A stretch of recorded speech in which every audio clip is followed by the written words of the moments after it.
അപ്പോൾ ഇതിലെ ഏറ്റവും വലിയ ഇൻഫർമേഷൻ എന്താ പറയാനുള്ളതെന്ന് വെച്ച് കഴിഞ്ഞാൽ സത്യം പറഞ്ഞാൽ ഇന്ന് ഞാൻ ദുബായിലോട്ട് പോകുന്നു പോലും എനിക്ക് ഉറപ്പില്ലായിരുന്നു. ഇവിടെ വന്നപ്പോൾ കിട്ടിയ ചെറിയൊരു പണി നിങ്ങളോട് പറയണം. അപ്പം എന്നേനേക്കാളും വലിയ പണി കിട്ടിയിട്ട് നമ്മുടെ പട്ടാമ്പിയിൽ നിന്ന് അബൂ താഹിർ രാവിലെ ഇന്നലെ രാത്രി 10 മണിക്ക് വന്നാൽ ഇന്ന് രാവിലെ 5 മണിക്കത്തെ ഫ്ലൈറ്റിൽ ദുബായിക്ക് പോകേണ്ടായിരുന്നു. പക്ഷെ ആൾ പോയില്ല. ഞാനിവിടെ വന്നിട്ട് അപ്പോൾ നമ്മുടെ ഒരു ധൈര്യം എന്ന് പറഞ്ഞാൽ UK വിസ ഉണ്ടല്ലോ പാസ്പോർട്ടിൽ. അപ്പം ആ ഒരു ധൈര്യത്തിലാണ് നമ്മളിവിടെ വന്നത്. പക്ഷേ എന്ത് UK വിസ ഉണ്ടെങ്കിലും നമ്മളിവിടെ വന്നു കഴിയുമ്പം ദുബായിലോട്ടാണ് പോകണം. ദുബായിലുള്ള ഒരാൾക്കുടെ UID വേണം. പിന്നെ നമ്മളെവിടെയാണ് അബീസ് വിക്കയുടെ പുതിയ വീഡിയോയിലോട്ട് എല്ലാവർക്കും സ്വാഗതം. അപ്പം നമ്മളിന്ന് നമ്മുടെ ദുബായിലോട്ട് പോകാനുള്ള ഒരു യാത്രയാണ്. ഇന്ന് വൈകുന്നേരം 4 മണിക്കത്തെ ഫ്ലൈറ്റിലോട്ട് ടിക്കറ്റ് മാറ്റി. അപ്പോൾ ആദ്യത്തെ ടിക്കറ്റിൻ്റെ കാശ് പോയി. അത് ചെറിയൊരു മിസ്റ്റേക്കാണ്. അതെന്താണെന്നുള്ളത് താഹിർ തന്നെ നമുക്ക് പറഞ്ഞുതരും. താഹിർ, അതെന്തായിരുന്നു രാവിലത്തെ ഫ്ലൈറ്റ് മിസ്സാവാൻ കാരണം? അതെന്താണെന്ന് വെച്ച് കഴിഞ്ഞാൽ ഇപ്പോൾ നമ്മൾ ഫസ്റ്റ് സാധാരണ വിസിറ്റിംഗ് എടുത്തതിന് ശേഷമാണ് ടിക്കറ്റ് എടുക്കാറുള്ളത്. ഞാൻ എൻ്റെ ഫ്രണ്ട് കൂടെ പോകുന്നതുകൊണ്ട് ഞങ്ങൾ രണ്ടുപേരും ഒരുമിച്ച് പോകാൻ വേണ്ടിയിട്ട് ഞങ്ങൾ എന്ത് ചെയ്ത്, അവന് ഓൾറെഡി 29-ാം തീയതിക്ക് ടിക്കറ്റ് എടുത്ത്. അപ്പം ഞാനും ഇതേപോലെ അവൻ്റെ കൂടെ പോകാമല്ലോ എന്ന് വിചാരിച്ച് ഞാനും ഇതേപോലെ 29-ാം തീയതിക്ക് ടിക്കറ്റ് എടുത്ത്. പക്ഷേ ഞങ്ങൾ ആദ്യം എടുത്ത് ടിക്കറ്റായിരുന്നു. പിന്നെ ഈ കഴിഞ്ഞ വ്യാഴാഴ്ചയാണ് നമ്മൾ വിസിറ്റിംഗ് അടിക്കാൻ വേണ്ടി ഒരാളുടെ കയ്യിൽ കൊടുത്തത്. പക്ഷെ പുള്ളി അത് മറന്നുപോയി. വെള്ളി പിന്നെ ഓൾറെഡി ലീവാണല്ലോ ദുബൈയിലൊക്കെ. പിന്നെ ശനി ഞായർ പിന്നെ അങ്ങനെ വിട്ടുപോയി. തിങ്കളാഴ്ച മോർണിംഗ് വിട്ടുതരാമെന്ന് പറഞ്ഞു. തിങ്കളാഴ്ച മോർണിംഗ് കിട്ടിയില്ല. പിന്നെ അങ്ങനെ ചൊവ്വാഴ്ച ഉച്ചയ്ക്ക് ശേഷം വിട്ടുതരാമെന്ന് പറഞ്ഞു. അപ്പോഴും കിട്ടിയില്ല. ഇന്നലെ രാത്രി ഞാൻ ഇവിടെ വണ്ടിയിൽ കയറിയതിന് ശേഷം ഞാൻ അറിഞ്ഞത് വിസിറ്റിംഗ് അടിച്ച് കിട്ടിയിട്ടില്ല എന്നുള്ള കാര്യം. അങ്ങനെ ഞാൻ ഇവിടെ വന്ന് നോക്കി നോക്കുമ്പോൾ സ്റ്റാറ്റസ് നോട്ട് അലൗഡാണ്. അങ്ങനെ ഇവിടെ 5 മണിക്ക് പോകേണ്ട സാധനം ഞാൻ ഇവിടെ ഒത്തിരി നേരമായിട്ടിരിക്കുക. അപ്പോൾ എന്നിട്ടിപ്പോൾ ലാസ്റ്റ് 5:25 5:35 ഫ്ലൈറ്റ് പോയതിന് ശേഷം സാധനം നോക്കി നോക്കുമ്പോൾ സ്റ്റാറ്റസ് ആക്റ്റീവായിട്ട് കിടക്കുന്നുണ്ട്, അപ്രൂവലായി കിടക്കുന്നുണ്ട്. ഓക്കെ. അങ്ങനെ ആ ഒരു 10,000 റുപ്പീസ് അങ്ങനെ പോയി. ചെറിയ എമൗണ്ട് കിട്ടിയിട്ടാണ് അപ്പം തന്നെ നമ്മൾ ടിക്കറ്റ് എടുത്തത്. ഇപ്പോൾ രണ്ടാമത് ഒത്തിരി നേരമായിട്ട് ഇപ്പോൾ ഇരിക്കുകയായിരുന്നു. ഇപ്പോൾ 4 മണിക്ക് ഇപ്പോൾ ടിക്കറ്റ് എടുത്തിട്ടുണ്ട്. പിന്നെ എന്തായാലും അതിൽ കയറി പോകണം തീർച്ചയായും. എത്രയായി ടിക്കറ്റിന് ഇപ്പോൾ ഏകദേശം ഒരു 8,000. അപ്പ് ആൻഡ് ഡൗൺ അല്ല, അങ്ങോട്ട് മാത്രം. ഇപ്പം എന്തിനാണ് ശരിക്കും താഹിർ ദുബായിലോട്ട് പോകണം? ദുബായിലോട്ട് പോകണത് പറഞ്ഞു കഴിഞ്ഞാൽ ഞാനിതേപോലെ തന്നെ കുറേ യൂറോപ്പൊക്കെ പോകാൻ വേണ്ടിയിട്ട് ഇങ്ങനെ നോക്കിയിട്ടുണ്ടായിരുന്നു. അങ്ങനെ റിജക്ഷനും ഒന്നൊന്നും നടക്കാതെ ആക്കുമ്പോൾ എന്നാൽ പിന്നെ എന്തെങ്കിലുമൊക്കെ ഒന്ന് ചെയ്തേ പറ്റുമെന്ന് വിചാരിച്ചാൽ കയറി പോവുകയാണ്. ഇപ്പോൾ ഗൾഫെങ്കിൽ ഗൾഫ്, സൗദി പോകണമെന്ന് വിചാരിച്ച് നടന്നില്ല. അപ്പോൾ ഇതെങ്കിൽ പെട്ടെന്ന് കയറി പോകാൻ പറ്റുന്ന സ്കീം നോക്കിയിട്ട് ഇങ്ങനെ ഇറങ്ങിയതാണ്. അപ്പോൾ 2 മാസത്തേക്ക് അവിടെ പോയി ജോബ് നോക്കി പിന്നെ വിസയിലോട്ട് മാറും. അതെ ഇൻഷാല്ലാ. അപ്പോൾ മാൾട്ടയിലോട്ടേക്ക് എന്തായിരുന്നു റിജക്ഷൻ വരാൻ കാരണം? മാൾട്ടയിലേക്ക് ഞാൻ കൊടുക്കുന്ന സമയത്ത് റിജക്ഷൻ റേറ്റ് പൊതുവേ നോർമലായിരുന്നു, കുറവായിരുന്നു. ആ സമയത്ത് ഇറ്റലി പോലുള്ള രാജ്യങ്ങളിലായിരുന്നു കൂടുതലുണ്ടായിരുന്നത്, റഷ്യയിലൊക്കെ ആയിരുന്നു കൂടുതലുണ്ടായിരുന്നത്. പക്ഷേ ഞാൻ കൊടുത്തതിന് ശേഷം ഞങ്ങൾ 2 പേരെ കൊടുത്തത്, ഞാനും എൻ്റെ ഫ്രണ്ടും കൂടിയിട്ടാണ് കൊടുത്തത്. പക്ഷെ ഞങ്ങൾ 2 പേരെ പേപ്പേഴ്സും സെയിം ആയിരുന്നു. പക്ഷെ ഞങ്ങൾ 2 പേര് പേപ്പേഴ്സ് സെയിം. ഞങ്ങൾ 2 പേരും ഒരുമിച്ച് VFS കൊച്ചിയിൽ കൊണ്ടുപോയി സബ്മിറ്റ് ചെയ്ത്.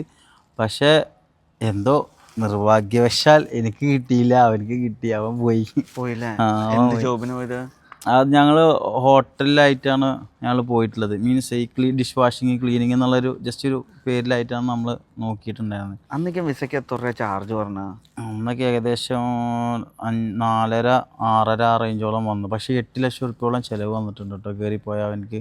കാരണം അവനക്ക് റൂം, ഫുഡ് എല്ലാം അവൻ്റെ ഇവിടുന്ന് കൊണ്ടുപോകാനുള്ള സാധനം, കുക്കറ്, മല്ലിപ്പൊടി, മുളക് പൊടി, മഞ്ഞപ്പൊടി പറഞ്ഞുള്ള എല്ലാ സാധനങ്ങളും കൊണ്ടുപോയിട്ടാണ് അവനക്ക് ഏകദേശം 8 ലക്ഷം റുപ്യോളം എനിക്ക് ചിലവ് വന്നത്. ഏജൻസി മുഖാന്തരമല്ല ഞാനിത് ചെയ്തത്. നമ്മളൊരു ഫ്രണ്ട് ഉണ്ടായിരുന്നു, ഫ്രണ്ട് മുഖാന്തരമാണ് ഇത് ചെയ്തത്. പക്ഷേ അവൻ്റെ പേപ്പേഴ്സും കാര്യങ്ങളൊക്കെ ക്ലിയർ ആയിരുന്നു. കാരണം അവൻ അവിടെ വർക്ക് ചെയ്തായിരുന്നു.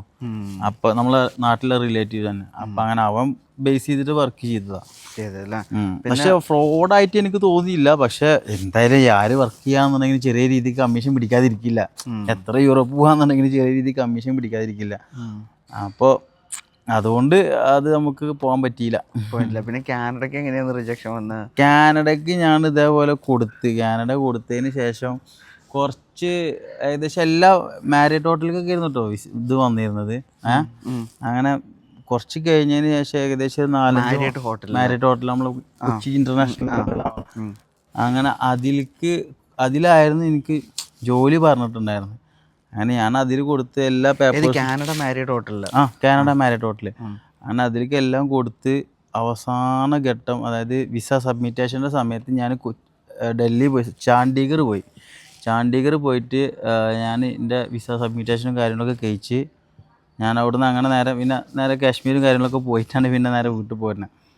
അത് അങ്ങനെ പോയി വന്നതിന് ശേഷം ഏകദേശം ഒരു 1 month കഴിഞ്ഞതിന് ശേഷം ഇതിൻ്റെ കാര്യത്തിൽ ഒരു അപ്ഡേഷനും ഇല്ല. പിന്നെ അപ്ഡേഷൻ ഇല്ലാതെ ഉണ്ടാകുമ്പോൾ ഇതിങ്ങനെ വലിപ്പിച്ചുകൊണ്ടിരിക്കുക, അതിങ്ങനെ അങ്ങോട്ടും ഇങ്ങനെ നീട്ടിക്കൊണ്ടിരിക്കുക, ഇതിനൊരു അവസാനം ഇല്ലാതെ കണ്ടുമ്പോൾ വഴിക്ക് വെച്ച് ബ്രേക്ക് ചെയ്ത് മതി, പരിപാടി മതി എന്ന് തോന്നി. അപ്പോൾ അങ്ങനെ നിർത്തി വെച്ച്. കാശ് എന്തെങ്കിലും പോയോ ബ്രോഡാ?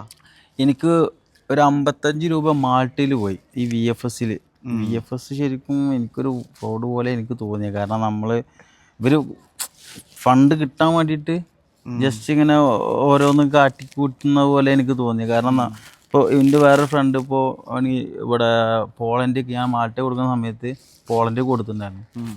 പോളണ്ടിൽ കൊടുത്തതിന് ശേഷം പോളണ്ട് മറ്റേ റിജക്ഷൻ റേറ്റ് കൂടുതലായ കാരണം അവിടേക്ക് ആരും കയറ്റി വിട്ടുണ്ടായിരുന്നില്ലല്ലോ.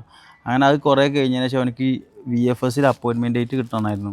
അങ്ങനെ ഡേറ്റ് കിട്ടിയിട്ടുണ്ടായിരുന്നില്ല. അങ്ങനെ ഇപ്പോൾ ഓൺലൈനായിട്ട് അപേക്ഷിച്ചതിന് ശേഷം എനിക്ക് ഏകദേശം ഇപ്പോൾ ഒരു 1 month കഴിഞ്ഞ മാസം തൊട്ടാണ് എനിക്ക് ഒരു കൊല്ലം കഴിഞ്ഞതിന് ശേഷം ആ ഡേറ്റ് വരുന്നത്. എന്നിട്ട് അവൻ ചെന്നൈയിൽ പോയി ഫണ്ട് കൊടുത്ത് നോക്കുമ്പോൾ ഏകദേശം 17 ദിവസം കഴിഞ്ഞപ്പോഴത്തേനും റിസൾട്ട് വന്നു, റിജക്ഷൻ. വീണ്ടും എന്ത് ചെയ്തു, വീണ്ടും ഇതേപോലെ കൊടുത്തിട്ട് ഇതേപോലെ സബ്മിറ്റ് ചെയ്ത് നോക്കുമ്പോൾ വീണ്ടും എഗെയിൻ റിജക്ഷൻ. അതേപോലെ തന്നെ എനിക്കും ഇതേപോലെ ഫസ്റ്റ് ഒരു 55,000 രൂപയോളം എനിക്ക് VFSുമായി ബന്ധപ്പെട്ട് കുറച്ച് ചിലവുകൾ വന്നു. ആ ചിലവുകൾ വന്നതോടുകൂടി ഞാൻ നിർത്തി, പിന്നെ മടുത്തു. പിന്നെ എന്താ നാട്ടിൽ നിൽക്കാൻ ഒട്ടും താല്പര്യമില്ലാത്തതുകൊണ്ടാണ് ദുബായ് നോക്കണ? നാട്ടിൽ നിൽക്കാൻ എന്ന് പറഞ്ഞു കഴിഞ്ഞാൽ എന്നെ സംബന്ധിച്ചിടത്തോളം നിങ്ങളെ പോലെ തന്നെ എനിക്ക് ട്രാവൽ ചെയ്യാന്നുള്ളതാണ് എൻ്റെ ആഗ്രഹം.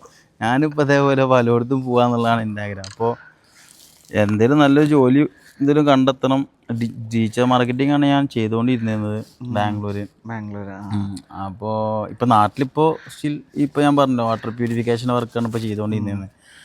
എല്ലാം മാറ്റി ഇനി പഴയതുപോലെ ഡിജിറ്റൽ മാർക്കറ്റിംഗ്. നൈസായിട്ട് വാട്ടർ പ്യൂരിഫിക്കേഷൻ്റെ ഒരു പ്രൊമോഷൻ വേണമെങ്കിൽ പറയാട്ടോ. വാട്ടർ പ്യൂരിഫിക്കേഷൻ്റെ പ്രൊമോഷൻ എന്ന് പറഞ്ഞാൽ പട്ടാമ്പി ഭാഗത്ത് യൂടെക് സിസ്റ്റംസ് എന്ന് പറയുന്ന ഷോപ്പുണ്ട് നമ്മുടെ.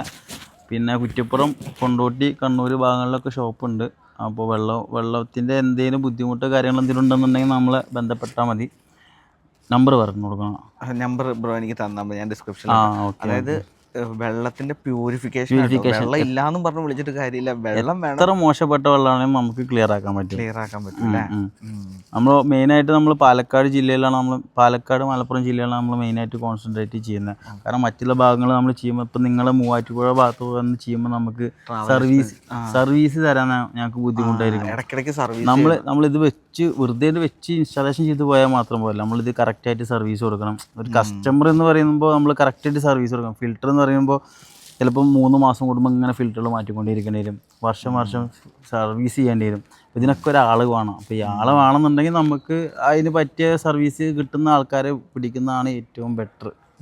ഞാനിവിടെ വന്നിട്ട് അപ്പോൾ നമ്മുടെ ഒരു ധൈര്യം എന്ന് പറഞ്ഞാൽ UK വിസ ഉണ്ടല്ലോ പാസ്പോർട്ടിൽ. അപ്പം ആ ഒരു ധൈര്യത്തിലാണ് നമ്മളിവിടെ വന്നത്. പക്ഷേ എന്ത് UK വിസ ഉണ്ടെങ്കിലും നമ്മളിവിടെ വന്നു കഴിയുമ്പോൾ ദുബായിലോട്ടാണ് പോകണം. ദുബായിലുള്ള ഒരാൾക്കുടെ UID വേണം.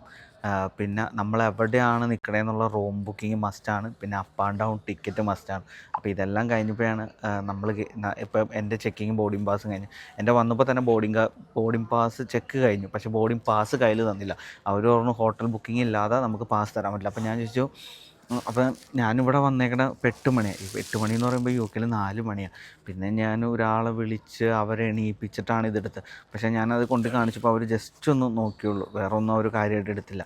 പക്ഷെ അവർ പറഞ്ഞത് എന്താണെന്ന് വെച്ച് കഴിഞ്ഞാൽ, ബ്രോ ഇത് അവിടെ പോയി ഇറങ്ങി കഴിഞ്ഞ് ബ്രോനെ ആരാണോ കയറ്റി വിട്ടത് അല്ലെങ്കിൽ ഇവിടെ ചെക്ക് ചെയ്ത ആരാണോ അത് പ്രോപ്പറായിട്ട് ചെക്ക് ചെയ്തില്ലെങ്കിൽ ആ ചെക്ക് ചെയ്ത ആ പെങ്കൊച്ചിൻ്റെ ജോലി പോകും.